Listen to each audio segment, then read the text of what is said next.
10 દિવસ સુધી વસુદેવ અને દેવકીએ પ્રભુને પ્રાર્થના કરી. અવતાર લેવાનું વચન એણે આપ્યું હતું અને એનું પાલન કરવું એ એનો ધર્મ હતો. દેવકીને ખાતરી હતી કે વ્યાસનું વચન ખોટું નહીં પડે અને એટલાથી એને સંતોષ હતો.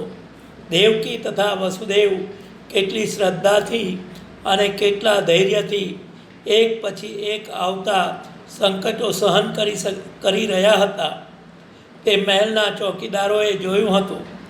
એ જોઈને એમના હૃદય દ્રવી ગયા અને એમને પણ થયું કે સુરોના સરદાર તથા દેવકી પર કોઈ આપત્તિ ન આવવી જોઈએ. વ્યાસની ભવિષ્યવાણીની વાત પણ એમના સાંભળવામાં આવી હતી. નજીકના ભવિષ્યમાં અવતરનાર તારણહાર વિશે અક્રૂરની શ્રદ્ધાની એમને ખાતરી હતી. મનમાં ને મનમાં એમને પણ એવી ઈચ્છા હતી કે આ તારણહાર કે એ તારણહાર હવે જલ્દી આવે તો સારું.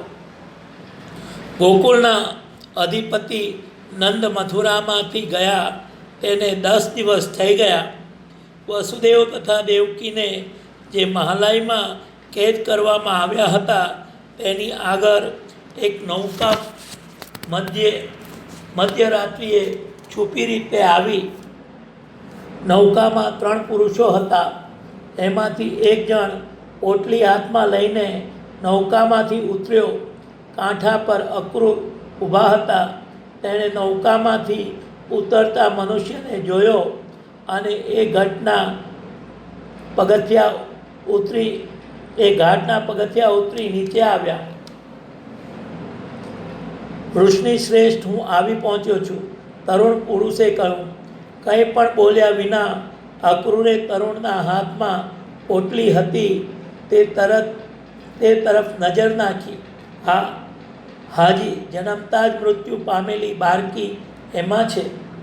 મૌન ભાવે ઈશ્વરની પ્રાર્થના કરતા હોય એમ અક્રૂરે આકાશ સામે જોયું. ત્યાં ચોકી કરી રહેલા 2 ચોકીદારો એમની નજીક આવ્યા.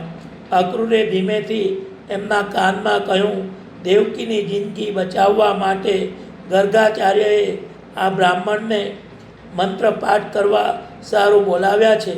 તમે જઈને તમારા સ્વામી મહાનુભાવ કંસને ખબર આપો કે દેવકીને પુત્ર અવતરવાની વેળા આવી પહોંચી છે. આશ્ચર્યની આંખો ફાડી ચોકીદાર આ સાંભળી રહ્યા અને પછી તરત જ કંસને ખબર આપવા દોડી ગયા. 2 વૃદ્ધ સ્ત્રીઓ સહિત ગર્ગાચાર્ય પેલા તરુણ પુરુષની વાટ જોતા બેઠા હતા. થોડીક વાર સુધી એમણે બહુ ધીમે અવાજે વાત કરી. વસુદેવ દેવકીની બાજુમાં બેઠા હતા. પતિના હાથમાં પોતાનો હાથ રાખી દેવકી આંખો બંધ કરીને પથારીમાં સૂતી હતી.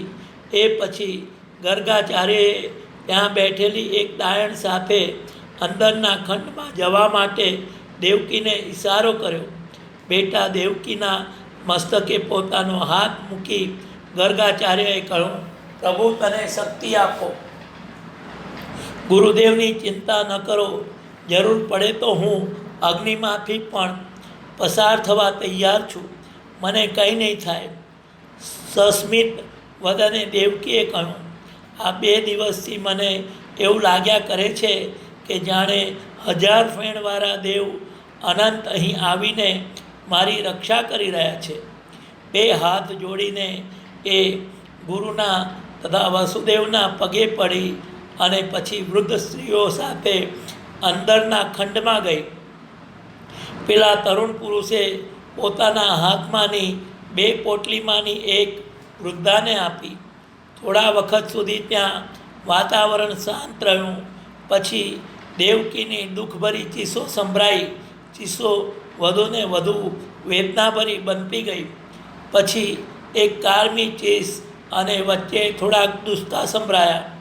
ગર્ગાચાર્ય, અક્રૂર, વસુદેવ તથા પેલો તરુણ પુરુષ શ્વાસ સંભાવી આતુરતાપૂર્વક વાટ જોઈ રહ્યા હતા અને પછી સંભળાયો મજબૂત અને સબર એવા નવજાત શિશુનો અવાજ. થોડો વખત વહી ગયો. બાળકનો અવાજ બંધ પડ્યો. જ્યાં પુરુષો ઊભા હતા ત્યાં બેમાંથી એક વૃદ્ધાએ આવીને કહ્યું, છોકરો છે, ખૂબ જ મજબૂત છે. દાંત વિનાના તેના મુખ પર એ અપાર આનંદને વ્યક્ત કરતું વિચિત્ર પ્રકારનું હાસ્ય છવાઈ રહ્યું હતું. ચાલો ચાલો, તમે બધા આવીને જુઓ, અધીરાઈથી એ બોલી ઉઠી. પુરુષો ધીમે પગલે ખંડની નજીક ગયા અને ઉગારડા બારણામાંથી તેમણે અંદર નજર કરી. એ ઓરડામાં પથરાઈ રહેલા ઝાંખા પ્રકાશમાં તેમણે પથારી પર થાકથી ફીકી પડી ગયેલી દેવકીને સૂતેલી જોઈ. એની બાજુમાં બાળક પડ્યો યથેચ્છ રીતે સ્તનપાન કરી રહ્યો હતો. એનો જન્મ પૂરા માસે નહોતો થયો, છતાં એના શરીરનો વિકાસ બરાબર થયો હતો. વખત ગુમાવવો પાલવે એમ નથી, અક્રૂરે કહ્યું. ચોકીદારો કંસને ખબર આપવા ગયા છે. તે ગમે ત્યારે પાછા આવી પહોંચે એવો સંભવ છે. દેવકીએ સ્મિત કરીને કહ્યું, મને ખબર છે.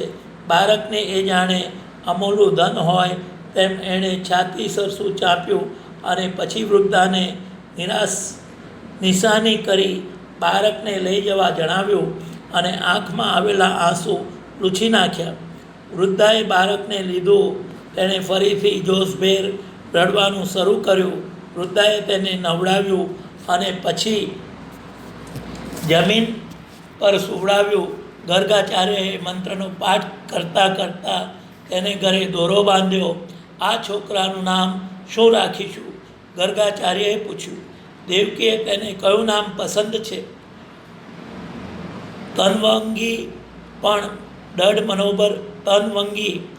દઢ મનોબલવાળી એવી પોતાની પત્ની તરફ પ્રશંસાપૂર્વક દ્રષ્ટિ નાખી વસુદેવ પ્રેમાળ સ્વરે પૂછ્યું, છોકરો બહુ સબર દેખાય છે, એનું નામ બલ રાખો. દેવકીએ કહ્યું.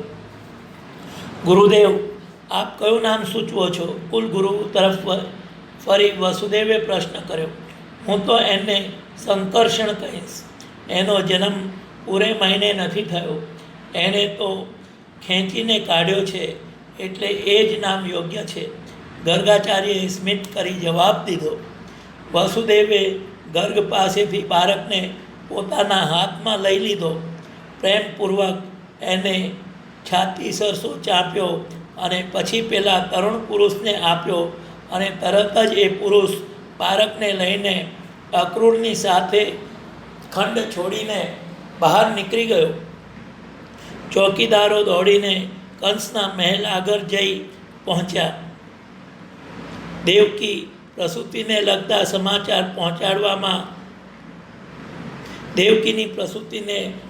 સમાચાર પહોંચાડવામાં જરા જેટલો પણ વિલંબ થાય તો એમના મૃત્યુની શિક્ષા થાય એમાં સંદેહ નહોતો.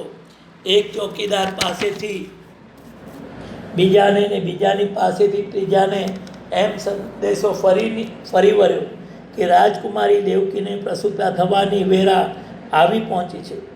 સરદાર પ્રભોતે આ સમાચાર સાંભળ્યા કે તરત એ પથારીમાંથી ઊભો થઈને કંસની પાસે દોડી પહોંચ્યો. રાજકુમારી દેવકીની પ્રસૂતિ વેળા આવી પહોંચી છે. એણે સમાચાર આપ્યા. જાણે દુઃસ્વપ્નમાંથી જાગી ઉઠ્યો હોય તેમ કંસ સફારો બેઠો થઈ ગયો. એણે આંખો ચોરી હાથમાં તલવાર લીધી અને રથ તૈયાર કરવાનો આદેશ આપ્યો. એણે સરદાર પ્રગોતને પણ એની પત્ની પૂતનાને સાથે લેવાનો હુકમ કર્યો. ભયંકર કોપ એના મનમાં પ્રજ્વરી ઉઠ્યો. સાથે સાથે એને એવો ભય પણ લાગ્યો કે દેવકી કદાચ જોડિયા પુત્રોને તો જન્મ નહીં આપે. 10 દિવસ પહેલાં તેને આવેલા સ્વપ્નની છાપ હજુ એના મન પરથી ગઈ નહોતી. વસુદેવ અને દેવકીના નિવાસસ્થાન આગળનું પ્રાતઃકાળનું નિર્વસાંત વાતાવરણ ઘોડાઓની ખરીના અવાજ તથા રથના પૈડાના ખડખડાટથી કાંપી ઉઠ્યું. મહાલયમાં પ્રથમ કંસ અને તેની પાછળ પ્રગોદ તથા પૂતના દાખલ થયા ત્યારે પ્રવેશ દ્વાર આગળ જ તેમનો સત્કાર કરવા માટે ગર્ગાચાર્ય તથા વસુદેવને ઊભેલા તેમણે જોયા. ક્યાં છે છોકરાઓ? કંસે ઘાંટો પાડીને પૂછ્યું. છોકરાઓ? કયા છોકરાઓ? ગર્ગાચાર્યએ પ્રશ્ન કર્યો. દેવકીની કુખે જન્મેલા જોડિયા બાળકો. છોકરાઓ તો કોઈ નથી, એકે છોકરો નથી, માત્ર એક છોકરી જન્મી છે, વસુદેવે કહ્યું. દેવકી સૂતી હતી તે ખંડમાં જ જવાની તૈયારી કરતા કંસે કહ્યું, તમે જૂઠું બોલો છો. પૂતના, જા અંદર જઈને તપાસ કર કે સાચી વાત શી છે. છોકરી ક્યાં છે? આ રહી, ગર્ગાચાર્યએ કહ્યું. અને જન્મતા વારને જ મૃત્યુ પામેલી જે બાળકીને ગોકુળથી પેલો તરુણ બ્રાહ્મણ લઈ આવ્યો હતો તેના મૃતદેહ પર ઓઢારેલું કપડું વૃદ્ધાએ ખસેડી દીધું. કંસ સ્તબ્ધ થઈને દોરા ફાડીને મૃતદેહ સામું જોઈ રહ્યા. પછી જાણે સ્વપ્નમાંથી જાગી ઉઠ્યો હોય તેવી રીતે એણે પૂતના અને પતિ ચોકીદારોના સરદારને ઘાંટો પાડીને હુકમ કર્યો, આ મકાનનો ખૂણે ખૂણો જોઈ વરો, મને આમાં કાંઈ કપટ લાગે છે. મકાનનો ખૂણે ખૂણો ફરી બંનેએ તપાસ કરી પણ કાંઈ મળ્યું નહીં. હતાશ થઈ કંસ પોતાને મહેલ પાછો ફર્યો. કોપને બદલે હવે એના મનમાં વિષાદ વ્યાપી ગયો. એણે ધારી નહોતી એવી ઘટનાઓ બનવા માંડી હતી. કોઈકથી અજાણી શક્તિ ચારે બાજુએથી એને ભીસી રહી હોય એમ એને લાગ્યું. થોડોક સમય પસાર થયો પછી એના મનને કંઈક સાતા વળી. આ તો હજી દેવકીનું 7મું સંતાન હતું. 8માને આવવાને હજી વાર હતી. એટલા સમયમાં તો જોઈએ તેટલી સાવચેતી લઈ શકાય એમ હતું. દેવકીનો તત્કાળ વધ કરી નાખવાનું એને મન થયું. પણ પછી લાગ્યું કે જો એમ કરીશ તો ખુદ મારા પિતા અને કાકા ઉપવાસ કરી જીવનનો અંત લાવશે અને યાદવો છડેચોક બરવો જગાડશે. એમ કરવા કરતાં તો 8મું સંતાન જન્મે ત્યાં સુધી થોભી જવું એ જ સારું છે. દેવકીના બાળકને લઈ જનાર પેલો યુવાન બ્રાહ્મણ સમર્થ વૈદ પણ હતો. ખાય તેવો ધરાય નહીં, ખાય તો એ ધરાય નહીં એવા એ બાળકને એણે મધમાં બોરેલી રૂની ડિબેટ ચૂસાડીને સંતોષ આપ્યો.